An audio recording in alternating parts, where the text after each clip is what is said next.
ಸಣ್ಣ ಸಣ್ಣ ವಿಷಯಕ್ಕೆ ಬಾಂಧವ್ಯ ಮರೆಯಾಗುತ್ತಿವೆ. ಸಣ್ಣ ಸಣ್ಣ ವಿಷಯಕ್ಕೆ ಬಾಂಧವ್ಯ ಮರೆಯಾಗುತ್ತಿವೆ. ವ್ಯಾಪಾರೀಕರಣದ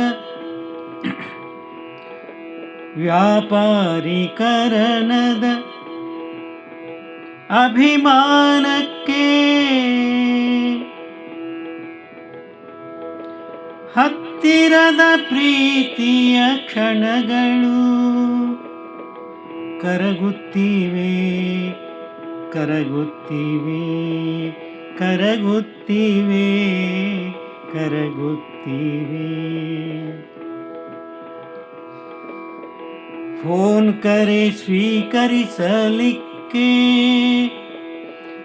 ಆಗದಷ್ಟು ಗೋಡೆ ಬೆಳೆಯುತ್ತಿವೆ.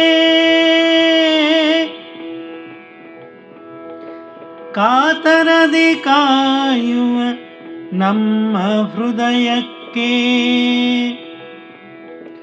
ಸ್ಪಂದಿಸುವ ನಿಜಾತ್ಮ ಶಿವನೇ. ಆಪ್ತ ಮಿತ್ರನೆಂದು ಭಾವಿಸುವೆ. ಧನ್ಯನಾಗುವೆ ಧನ್ಯನಾಗುವೆ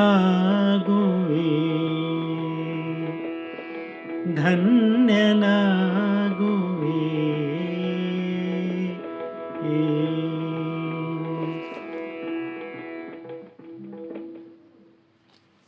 ಇಂದು ಸಣ್ಣ ಸಣ್ಣ ವಿಷಯಕ್ಕೆ ಮನಸ್ತಾಪ ಉಂಟಾಗಿ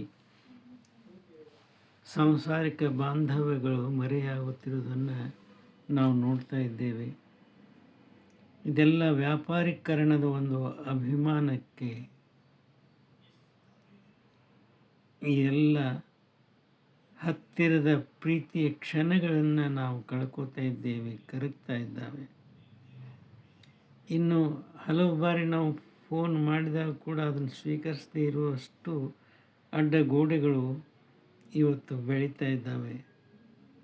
ಅಷ್ಟೊಂದು ಜೀವನ ಬ್ಯುಸಿಯಾಗಿಬಿಟ್ಟಿದೆ. ಅಂದರೆ ಅದರಿಂದ ಒಳ್ಳೆಯ ಸಂಬಂಧಗಳು ಕೂಡ ಮರೆಯಾಗಿ ಹೋಗ್ತಾ ಇದ್ದಾವೆ. ನಾವು ಅತ್ಯಂತ ಕಾತರದಿಂದ ಕಾಯುವಂಥ ನಮ್ಮ ಹೃದಯಕ್ಕೆ ಯಾವಾಗಲೂ ಸ್ಪಂದಿಸುವಂಥ ನಿಜಾತ್ಮ ಶಿವನೇ ನಮಗೆ ಆಪ್ತ ಮಿತ್ರನಾಗ್ತಾನೆ ಅಂಥೇಳಿ ಭಾವಿಸಿಬಿಟ್ರೆ ಆವಾಗ ನಾವೆಲ್ಲರೂ ಧನ್ಯರಾಗ್ತೇವೆ ಅಂತ ಹೇಳ್ತಾ 2 ಮಾತು ವಿರಾಮ ಕೊಡ್ತಾ ಇದ್ದೀನಿ. ಇದೊಂದು ಸ್ವರಚಿತ ವಚನ, ಹಾಡಿದವರು ರವೀಂದ್ರ ಜಕಾತಿ.